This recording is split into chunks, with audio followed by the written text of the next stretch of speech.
it's a real indeed pleasure to invite you all to our TRICS IDCCM free webinar batch 2. Why it is batch 2? Because we have started in the first session 6 months back, and we are really fortunate to have all our candidates passed in the TRICS IDCCM course, as well as I would say in the theory as well as practical. So it's a 100% clean sweep. The theory was 90% and the practical was 100%. So somebody would be surprised why the theory was 90%, because two candidates didn't appear the exam. So that was the reason. And we have a group of very dynamic young intensivists as well as teachers.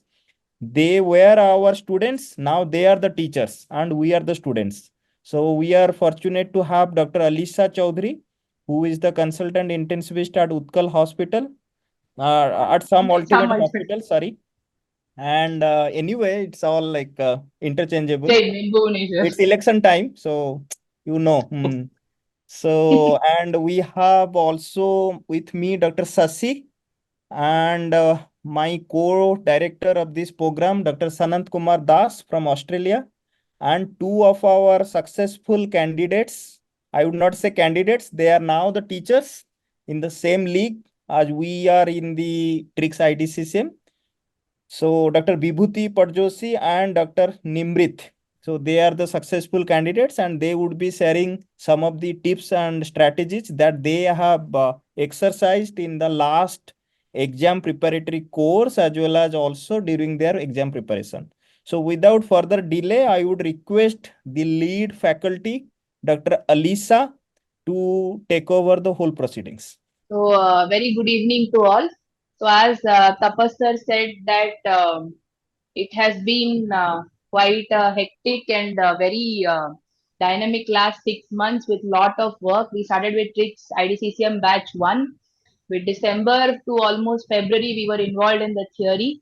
So there were a lot of core faculties because that was we were building the foundation of the program with all the collection of study materials, articles, and papers, making modules and debrief videos. And then with that, we had around 50 candidates, out of which around I think 35 to 37 had appeared. And then we continued the journey with them to TRICS IDCCM practicals also, which was after the results of around 1.5 months. And very happy to say also that in our practicals, we had all the students who had appeared had cleared with like flying colors, 100% results. And it makes me feel very proud, I can say, on behalf of all my faculties to see our students have done so well. Uh, Obviously, it was all their effort. I do not deny that, but I can take a little pride in saying that we have also helped them in that, and I think they can tell you better about that. So we'll start with a free webinar. So exams are coming soon. Now is the time to start studying. Best of luck. You all are going to need it, right? And all your exams are on September 12th. If you're aware, is the IDCCM theory exam. So, what would be the agenda of this talk? The welcome address, as we said, gratitude notes from students, know your faculties, what is the course content and schedule, feedback from previous students, and finally, sample exam questions for practice. No point in having a webinar and just keeping on, talking good about the course or mentioning our schedule or how we are doing it and just listen very good feedbacks. We thought if we could practice some sample questions with you, at least even 5 questions, so that your mind start running. You get into the league, exam league. You start thinking like you are going to give exams in next 2 to 3 months. That will be really helpful for you. And that's what we believe also in our course, that exam preparation should always be a teamwork and we should all do it together so that you also enjoy the preparation and read really well. So gratitude notes from students as who all had cleared these we had got through our WhatsApp. Many of them I just wanted to share with you. It was very kind of them to message send these messages to us in our WhatsApp group. So and appreciating our efforts. And I can tell, like these are our core team faculties right now. That's me at the first, and Dr. Sashi. She is at presently in Vijaya Hospitals, Chennai. This is Dr. Hariharan. He is in Royal Hospital, Coimbatore. Dr. Ankit from Nepal. Dr. Arun. He is in Dr. Arun is in JP Hospitals, Rourkela. Dr. Pawan Tilak is in Royal Hospital, Coimbatore. And Dr. Aditi, who's in KMC Hospitals, Mangalore. And our post directors are Dr. Tapas Kumar Sahu, sir. He's Director, Department of Critical Care Medicine, Vedanta Hospital, Ranchi. And Dr. Sanant Das, he's the consultant intensivist and teacher in Townsville Hospital, Australia. So these are our core team of faculties and our course directors. And all I can tell you that all of us along the whole team has put really a lot of hard work to get this program into functioning in this mode and in a structured pattern so that not any day you feel in your preparation time of 2.5 to 3 months that we have not kept you on your toes and not made you read. Now, what is the exam pattern when I talk about IDCCM? As all of you know, you're going to write it in on September 12th. So it is a MCQ based paper where there will be a single best answer. There will be a question with four options. You'll have to choose the single best answer. The best thing about this exam, I always like this, if there is no negative marking in this exam. There are total 100 questions in 3 hours, and the passing cutoff varies depending on the highest mark of the candidate has secured. Based on that, it's basically like a percentile system. Okay. And what kind of materials you are expected to read. Standard textbooks, so it can vary. Like people say, I read Washington, somebody says I read Oz, somebody tells I read Pink or Irvin Rippe. But you have to understand whether you read any of these books, that's not the end of it. You have to read in and around the topics because critical care is such a vast subject. You cannot limit yourself in preparation to one book. Most importantly, your concepts have to be clear because the questions are not going to be always just fact based questions just taken off directly from the book. It will be sometimes, suppose, for example, if it is related to something like spinal injuries. So it's not necessary that they're going to ask you this much percentage of spinal injuries go into spinal shock, or these patients develop bradycardia. Sometimes it can be just concept based questions. This patient has come with a spinal injury, traumatic spinal injury to your ICU. So what are the orders you are going to give? Look for a blood map, maintaining the map, what is the position. So concepts are also important. Sometimes you need to even refer to medicine or other specialty books and frequent discussion among colleagues. So apart from what I always suggest is apart from books, you need to read certain articles and guidelines so that your concepts regarding one particular topic is quite strong, and that is going to help you answer the exam. Okay, MCQ books are good, I agree, you need them for practice because you need to time yourselves, but reading only MCQ books and writing the exam is not going to help because you're not going to get the same question from the MCQ book. Rather, if your concepts are clear and your theory preparation is good, then this is going to help you more to appear for the exam better. So apart from that, so there's a lot of unfinished syllabus because, as I said, the syllabus is like really vast. So how can we help you? We feel that it is always a teamwork, and together everyone can achieve more. There comes our course. Now, if you look at this, what is the thing we are trying to offer you in this course? So if you look at this, you look at the date. So we start the course from 8th of June. There's a basic introductory class to just tell you again about the course. And so suppose, like, look at this. 15th is a Saturday, right? So how have we planned? We have divided all these into 10 modules. Okay, your whole IDCCM course, we have put it as 10 modules.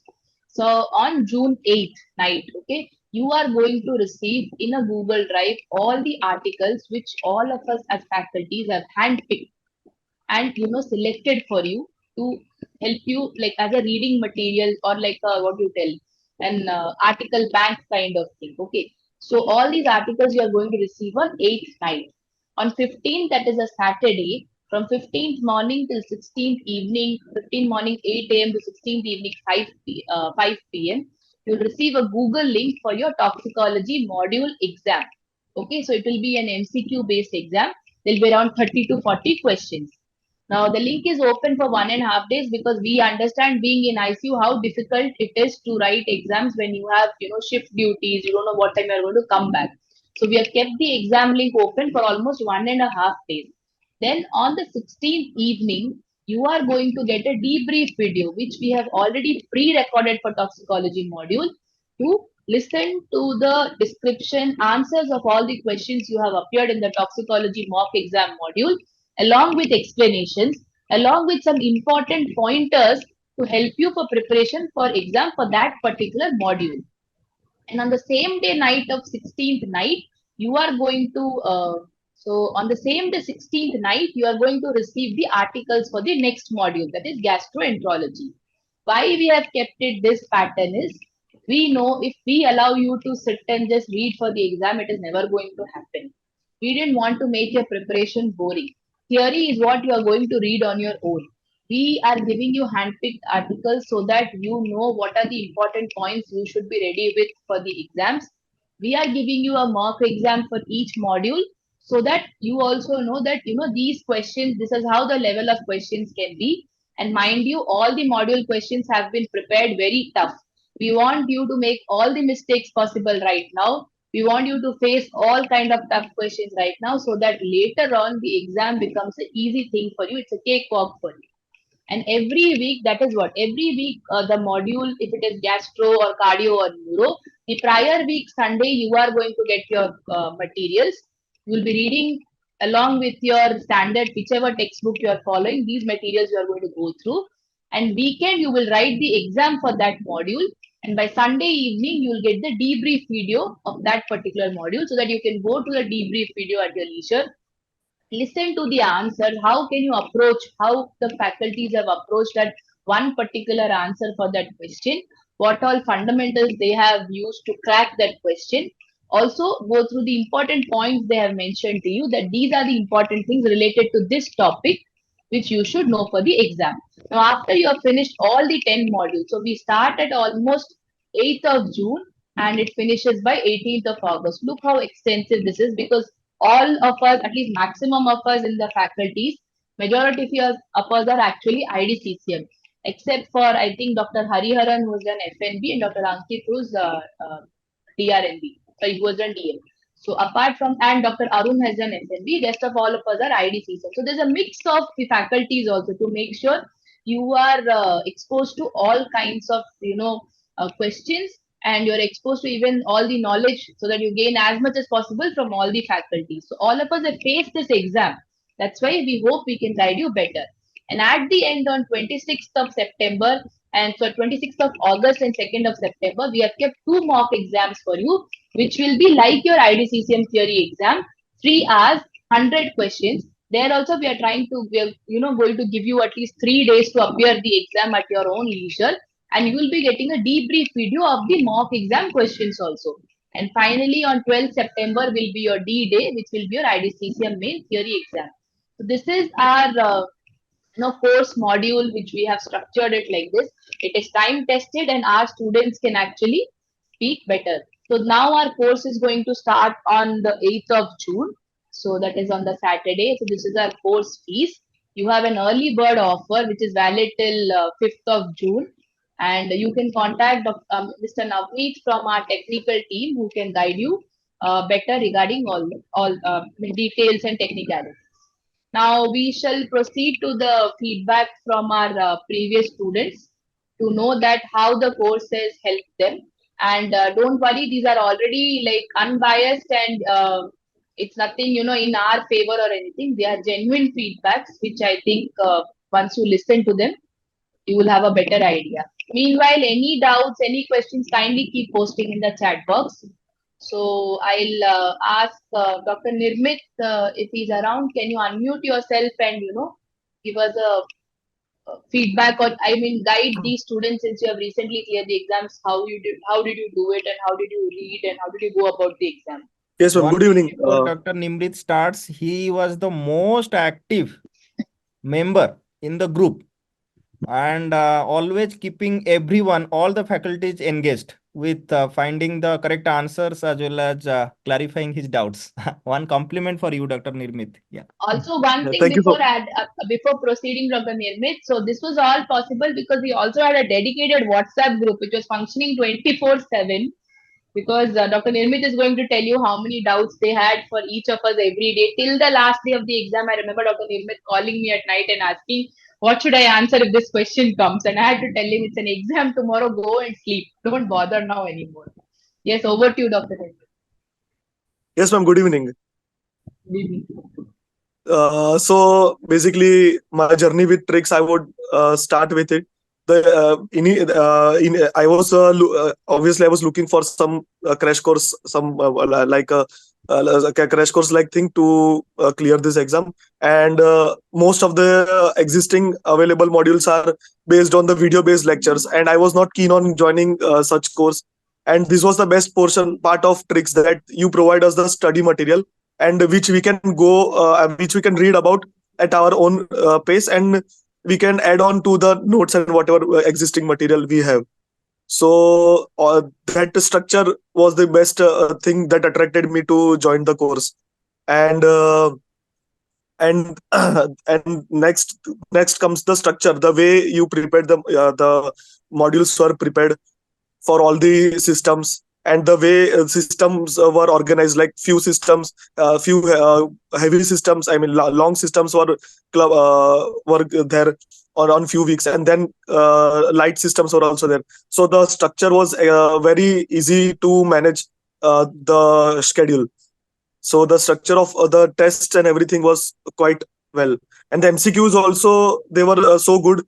I would say that from the 100 questions that we appeared in the exam, approximately, at least I would say at least 10 questions I would have seen either in the mock tests or in the subject wise test which were conducted. So that is a very remarkable thing. At least so 10 to 15 percentage of your exam is cleared just by mere solving the module. So that is a very good thing of the exam, I mean your module. Thank you, Nirmit. So I and have one more. Yeah, yeah. Please tell. He has more to and tell apart, us. yes, and apart from that, yeah, all the faculties were available on, they were available so easily and so promptly that all our doubts, I don't think any of our doubts were left unanswered. So that was the best portion, that none of our doubts were left unanswered. And I know I had harassed a lot of you, but but it was good that you were so much receptive that I could ask you so easily. Yes, ma'am, I'm done with, ma'am, you Oh, can continue. Thank you, Dr. Nirmit. And introducing Dr. Nirmit's identification, he was previously working in Nilavati Hospital doing the IDCSM, and after clearing the IDCSM, he's back to his hometown in Surat, and he's practicing his MD medicine, and now he is also IDCSM critical care. next, one more candidate, Dr. Vibhuti Pattajoshi. He's also joined us. And I'll request him to unmute himself and just enlighten our candidates. Good evening. Special thanks to Tapas sir, Sananta sir, and Alisa ma'am for giving me the platform to share my experience. And I would like to say that TRICS IDCCM is must go for every IDCCM student. It helps me immensely in preparing my IDCCM course. As we all know that ICU topics are vast, the syllabus is very vast, complicated, and very difficult for us to complete the A to Z of critical care in a 1 year time, along with the hectic ICU duties. So in that TRICS IDCCM module, the structure they have prepared, that immensely helped us. The modules, they have thoroughly they have covered each and every topic. And the important thing is that we have to cover every topic. Means the week we are getting for a particular system, we have to finish off that system and get ready for the exam. We must not keep any topic left pending for the next system which is getting to be started. And the second important thing is that they are coming up with very good questions and exam oriented questions, and the debrief videos of that question, they are covering almost everything. So we have to watch the debrief videos particularly. And the second part is the real time doubt clearing. Means WhatsApp, the online platform is there, we can clear our doubt anytime, they are available anytime to clear our doubts. And the best thing is that they all our faculties are IDCCM, and they have vast critical care experience, and they are guiding us and putting off in a place so that we can clear our IDCCM exams. And Thank you, Vibhuti. one thing I must say, Yes, yes. Please complete. one thing I must say, that the IDCCM, the standard of questions they have raising every year they have increasing the standard. So the TRICS IDCCM will help you particularly in and one more thing I must say that the TRICS IDCCM also helped me to clear my EDIC 1 exams. And thank you, and I must recommend everyone that TRICS IDCCM is a must go for IDCCM preparation. So I'm happy to tell you that Dr. Vibhuti is actually my colleague in the same hospital.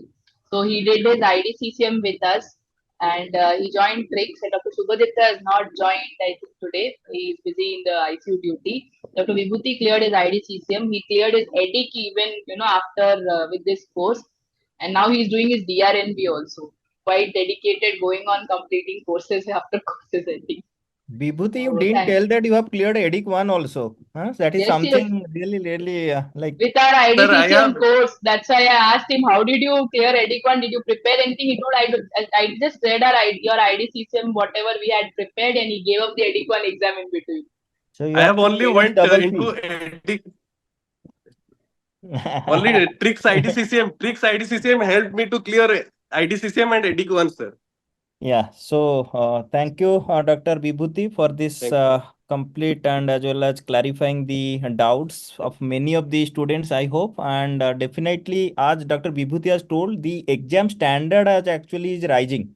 Every year, the IDCSM is almost touching the standard of EDIC 1. So everybody has to prepare in detail. Previously, people were like not reading about IABP, not reading about CRRT, not reading about advanced neuromonitoring or hemodynamic monitoring. But now the questions are set from the, I would say, EDIC as well as some of the American standard books.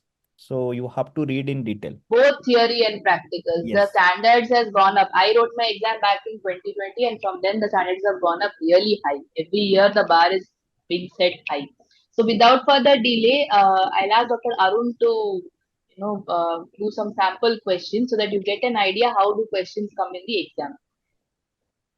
So I'll stop sharing. Thank you, Dr. Alisa. Dr. Arun, welcome. And Dr. Arun, you can introduce yourself for our candidates. Okay, I'm Dr. Arun. I'm working as a senior consultant in JP Hospital, Rourkela, and I have been associated with TRICS IDCCM. So it was a nice journey, and it was really extremely pleasant to know that all of our students are passed. So that is the best thing, and we keep looking at producing similar results in future also. So without wasting further time, we'll start with the questions. So once he's putting up the question, we'll give a 30 seconds time for you guys to answer in the chat box. It's okay if you're wrong, don't worry. Just put up your options in the chat box. And there are 5 questions, not much, that you just basically get an idea how the questions can come. Okay. Is the screen With the- visible to everyone? Yes, yes. Yes, yes. Okay. So there is no negative marking. You are all free to answer. Even if you make a random guess, there is still 25% chance that you can still be correct. Okay. So let's start the first question. So which of the following is false regarding management options in vasospasm and DCI associated with subarachnoid hemorrhage? Option A, early treatment with oral nimodipine has shown efficacy in prevention of vasospasm. Option B, delayed cerebral ischemia prevention with hemodynamic augmentation therapy is not recommended. Option C, DCI treatment with hemodynamic augmentation therapy is recommended. Option D, routine use of intravenous magnesium is recommended to treat vasospasm. So which of the following is false? So you can put up your answers in the chat box. Answer D. Okay, so should I move to the answer? Yes, D is the maximum answer everybody has given. Okay. So answer is actually D. Now, the idea of this question, one is subarachnoid hemorrhage is an extremely important topic in the exams. You invariably get 1 or 2 questions from this topic. So this is one of those topics which is extremely important and you must know. Secondly, sometimes the wording is very important. Like you can see in option B and C, there is not much difference. But the key word is option B is talking about DCI prevention. Option C is talking about DCI treatment. So for prevention, hemodynamic augmentation is not recommended.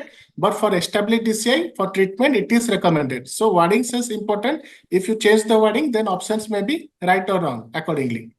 So coming to SH, we have the 2023 guidelines by American Heart Association or Stroke Association. And this is what it says, the recommendations. So DCI prevention with early oral nimodipine. It is the only thing which has a grade 1A recommendation. That is a very strong recommendation for prevention with oral nimodipine. There is less evidence for use of IV nimodipine and use of statins, endothelin receptor antagonists, higher target of hemoglobin 10 versus 7, IV magnesium. DCI prevention with hemodynamic augmentation is not recommended. You don't have to target a higher blood pressure for prevention of DCI. However, for treatment of DCI, hemodynamic augmentation is recommended. That means you can target a higher blood pressure. Anti-seizure medications for up to 7 days for those who present with seizures or patient with high-risk group like MC aneurysm, high grade of subarachnoid hemorrhage, hydrocephalus, cortical infarcts. For those patients, anti-seizure medication up to 7 days is recommended. Anti-seizure medications beyond 7 days for those without any prior epilepsy who present with seizures is not recommended. So this is as per the latest 2023 guidelines. That is why it is important to know the latest guidelines also. Apart from the textbook, it may not be available in the textbook, but it is duly covered in the TRICS IDCCM course. Another important MCQ point of view question, for unsecured aneurysm, use of antifibrinolytics like tranexamic acid is not recommended. And there is some recommendation against the use of tranexamic acid also. So that is another MCQ question. And early aneurysm repair, it should be repaired as soon as possible, preferably within 24 hours. Okay. So this is the background theory which you should know. Now coming to the next question. So this is actually a clinical case scenario questions. Nowadays, we also get many questions of this kind. So I'll just go through it. A 59-year-old type 2 diabetic presented to the ICU post-lab coli. He was admitted to ICU for monitoring post-surgery due to significant comorbidities. Significant OSA with AHI of 42 per hour, triple vessel disease with history of congestive cardiac failure. He is on metformin and empagliflozin for his type 2 DM, which was continued till the day before surgery. He came to ICU on high flow nasal cannula with FiO2 of 0.3, flow of 55 liters per minute, and was visibly in respiratory distress. His lungs sounded clear and ABG showed the following: pH of 7.06, PO2 of 94 on FiO2 of 0.3, PaCO2 of 21, bicarbonate of 14, lactate of 2, sodium was 143, chloride 106, potassium 5.6. His blood sugar level was 98 milligram per deciliter. Which of the following option is best fitting to this diagnosis? Option A, this patient has euglycemic ketoacidosis, which can be precipitated by empagliflozin.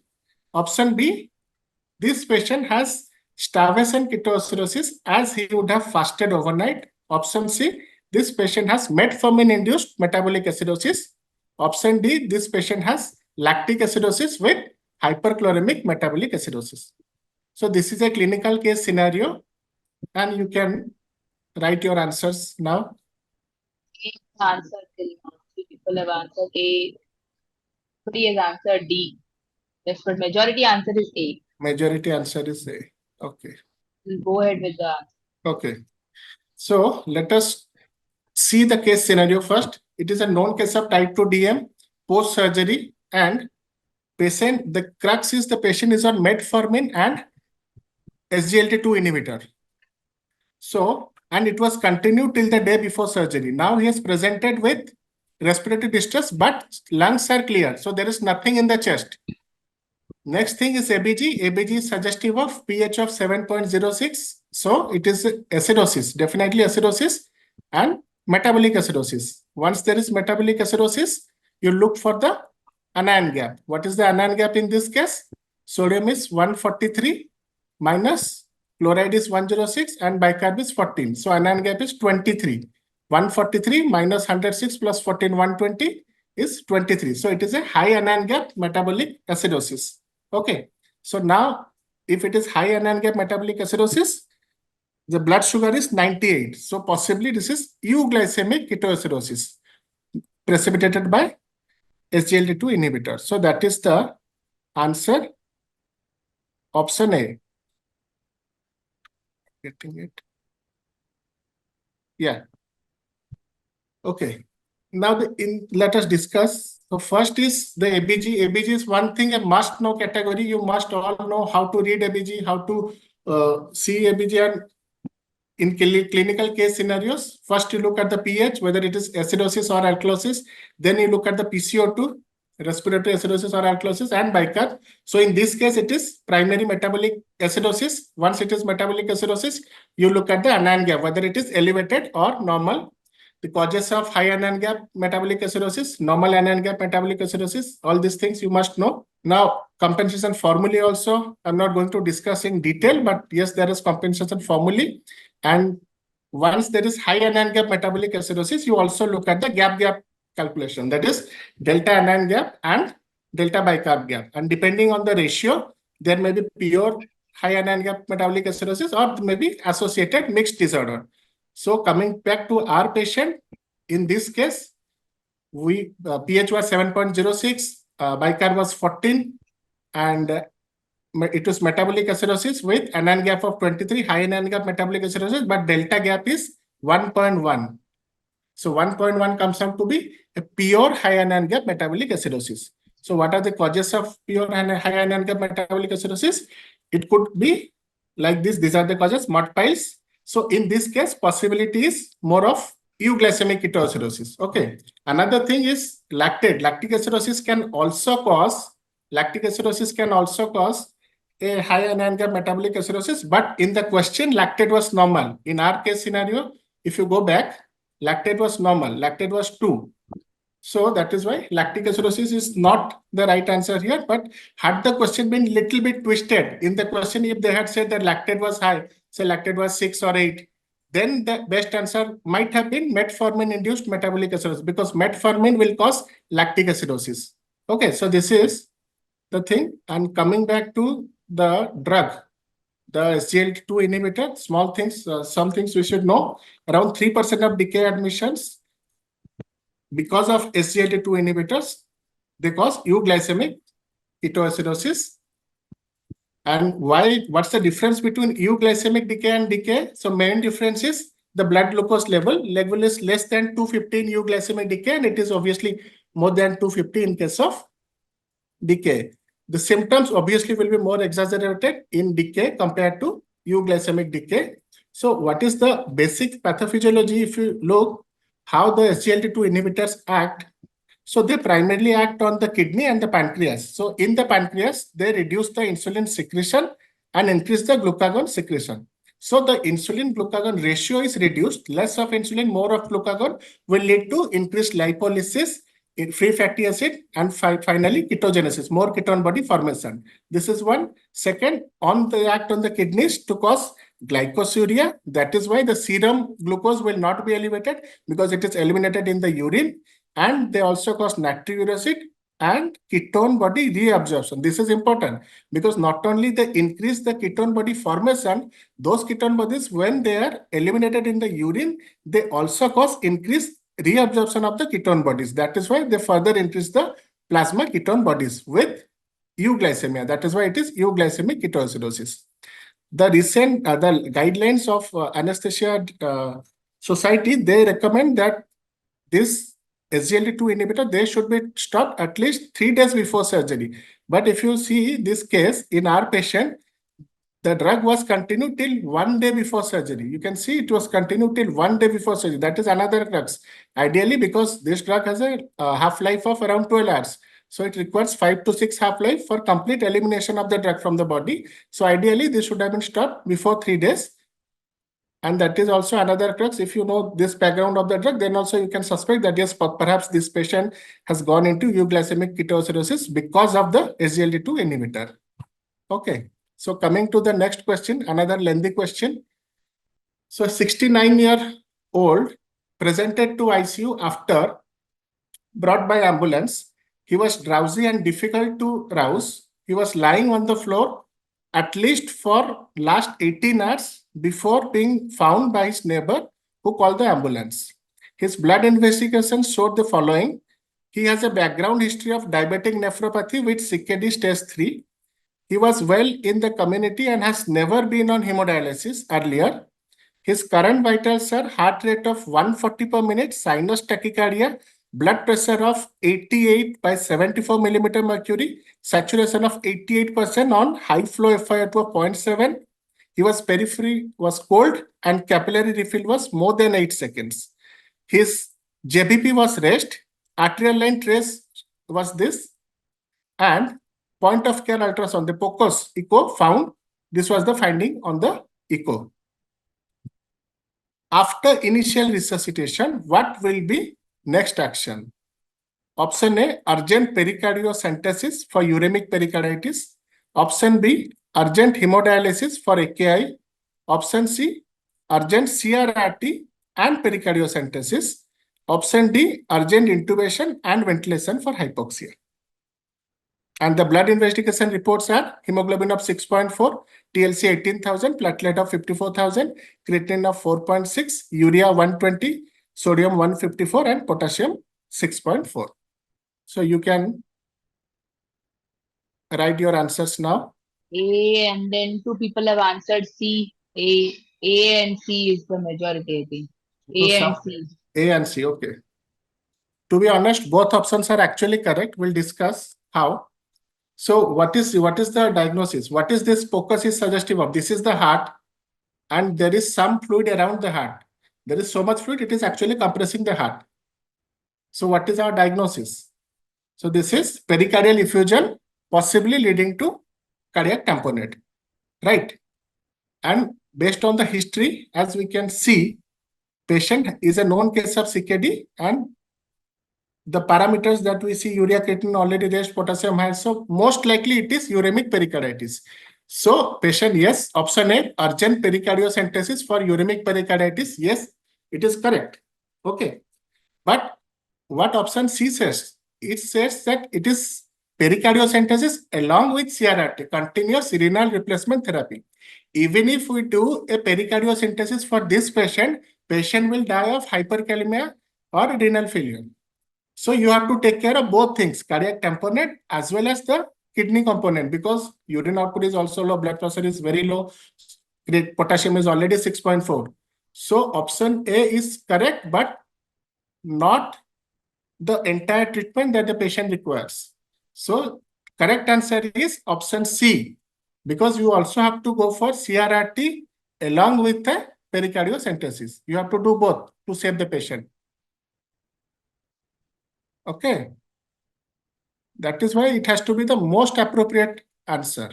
So correct answer is pericardiocentesis along with CRRT. So we'll just discuss a few points.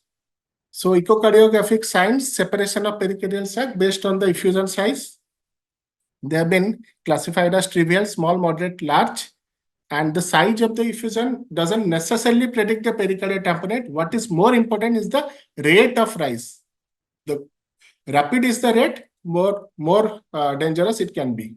Okay, so we'll not discuss in detail, but there are certain things. Yes, diastolic right ventricular collapse is an important sign. Systolic right atrial collapse, another important sign. And plethoric IVC with minimal respiratory variation. And exaggerated respiratory cycle changes in mitral and trispiratory inflow velocities as a surrogate for pulsus paradoxa. If you looked at the arterial line, there is already, just look at the arterial lining trace. Yeah, it is also suggestive of pulsus paradoxus, the arterial line trace. And if you look, diastolic is 74, systolic is 88. So there is hardly any pulse pressure. Pulse pressure is hardly 14 in this case. So low pulse pressure case. So that was again suggestive. And these are the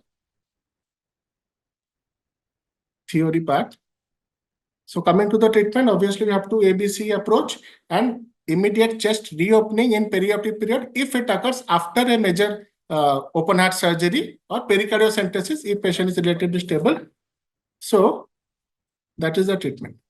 Now coming to the next question, which of the following is false about prone positioning in the management of ARDS? So again, this is a basic physiology question about prone position, and it is a simple question actually. So option A, which is false, we have to answer. Option A, it improves VQ mismatch because pleural pressure is less likely to exceed airway opening pressure and cause airway closure. Option B, it leads to more homogeneous ventilation because of reduction in the difference between dorsal and ventral pleural pressure and more uniformity in compliance of the lungs. Option C, it increases the FRC by 300 to 400 ml. Option D, drainage of secretion becomes difficult due to poor access to patient's airway. So which is false? You can answer now. D. Okay, so choose the answer D. Okay. D So is the everyone is answer. saying D. So Yeah. we'll go with majority because this is a democratic country and election is going on. So we'll go with majority. So answer is D. Yes, drainage of secretions actually becomes easier, not difficult. Okay. So just the basic things, the difference between supine and prone position. What are the advantages of prone position? Improve VQ mismatch. Yes. More homogeneous ventilation, less lung deformation, increased FRC, improved drainage of secretion. That was the option. There is improved drainage of secretion, improved response to recruitment maneuvers, and improved mechanics of chest wall in obesity. So all the advantages are there in prone position. Now this is just a diagram to explain simple things. So if you look in the supine position, the upper zone, the airway is actually alveoli are actually over distended, hyperventilated, over distended. There is hyperinflation, more ventilation but less perfusion. In the lower zones, there is more perfusion but less ventilation. So there is collapse of the alveoli. So VQ mismatch is more in supine, but you can see this is more distended, this is less distended. But in prone position, almost all the alveoli are almost equivalently distended. So the VQ mismatch is less in prone position. Plus, there are various other mechanisms like the weight of the heart and mediastinum. It is not putting pressure on the lungs in the prone position. So that is why it is more advantageous. And the compliance is also better in prone position. Now coming to the last question. Regarding ICP monitoring in traumatic brain injury, which statement is false? Option A, ICP monitoring is indicated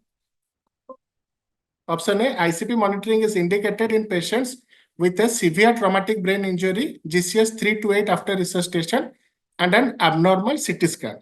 Option B, ICP monitoring is indicated in patients with severe TBI with a normal CT scan and two or more of the following: age over 40 years, unilateral or bilateral motor questioning, or systolic blood pressure of less than 90.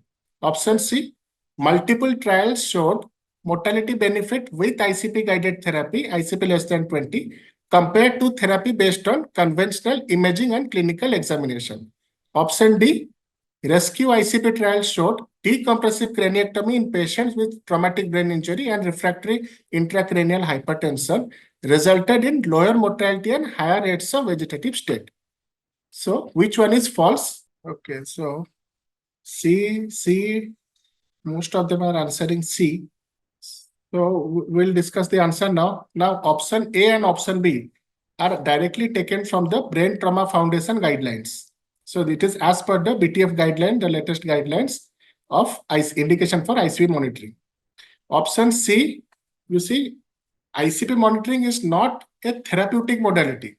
You're just monitoring ICP. It is not a therapeutic modality to improve your mortality, to show mortality benefit. So correct answer is option C. By monitoring ICP, you are not going to have mortality benefit. Okay. And option D is about a trial. Sometimes landmark trials also you should know. So we'll discuss the rescue ICP trial. In that trial, they actually found that patient had lesser mortality. Less patients died, However, the quality of life was not very good. So more vegetative state patients were found. So indication of ICP monitoring, this is as per the Brain Trauma Foundation guidelines. The first two options we have already discussed.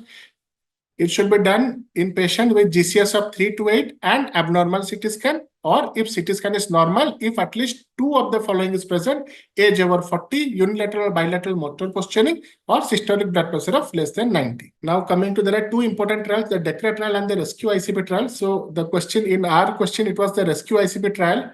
I'll not go into the details of the trial, but the only thing is they have tried to manage conservatively versus they have done decompressive craniectomy and looked at the outcome.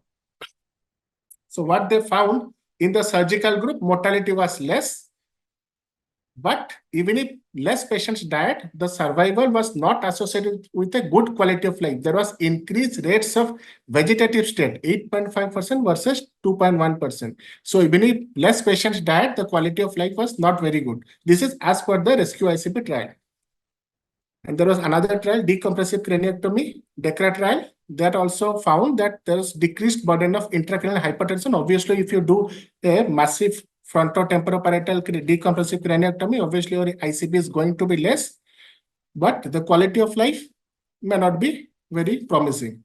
And the DECRA trial found that there was decrease in ICU stay, but worse outcome for extended Glasgow Coma Outcome Scale at 6 months. There are some trials which you earlier they were not asking, but I think now they are asking in the MCQ options also. So the landmark trials that we have to know, because they may be asked in one of the options in the MCQ. Okay, so I think that concludes our question answer session. So over to you, Dr. Alisa.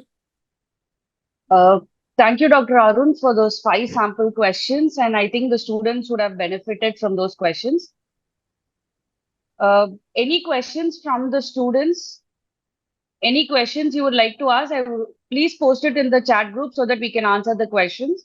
If no questions, once you have enrolled for the course, you will be added to a WhatsApp group where you can post all your questions.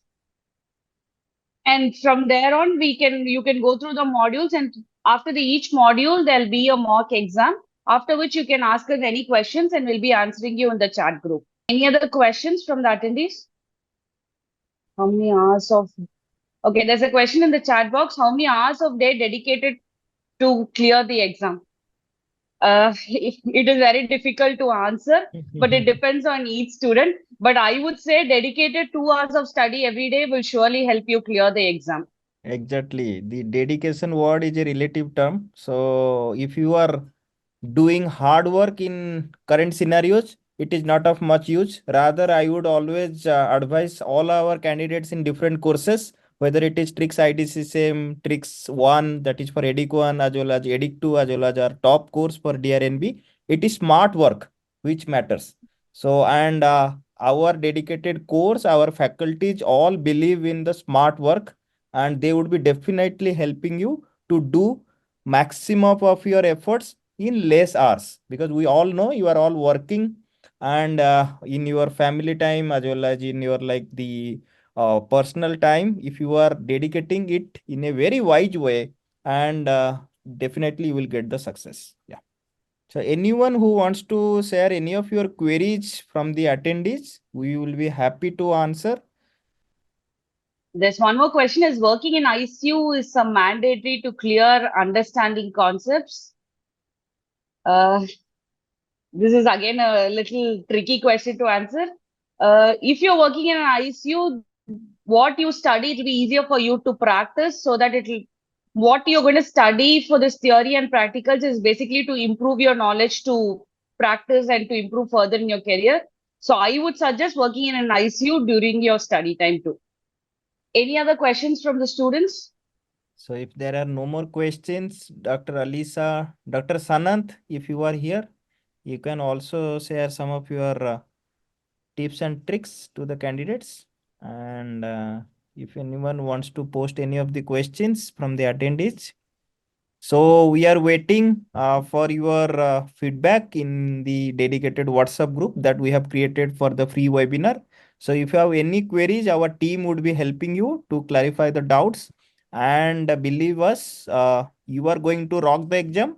And all the best for your upcoming theory exam as well as your practical exam and all your future clinical practice, and we will be helping you. So, okay. So there are certain questions I think we can help you out in if you are posting in Dr. Alisa or like Dr. Arun or Dr. Sasi. So these are something which are very relative questions like working as a physician and then less time spent in ICU. So there are clues, there are certain strategies that to help you out in your exam preparation. Don't worry. Practical What exam. about the? Yeah. Yeah, Yes, yeah. Alias. Dr. Sasi, please take this question. Yeah. What about practical exam preparation? Once you clear your theory exam, we'll be giving you a same module for how to prepare for the practical exam. We will tell you how to prepare separately for the Viva and how you'll prepare separately for your case. So that will again be detailedly discussed like this, how you prepare for your theory exam. Surely we will guide you, handhold you through your practical exam preparation too. The preparatory course is ready for the practical also, but before that you have to first clear your theory and then we'll have our practical course. Dr. Arun is ready to help you out how to go to the have a front foot and just score 4 and 6. No, the candidate is very confident that after theory he'll be appearing for the Yes, practical. That's good. exactly, That's good. exactly. Okay. Any other questions?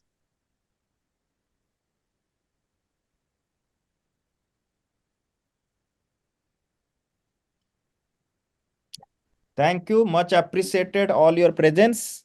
Dr. Sasi, Dr. Alisa, Dr. Sanant, Dr. Arun, Dr. Vibhuti, and all our dedicated faculties who could not join also today, but there are other core faculties who are devoting their time to prepare the exam preparatory materials and modules.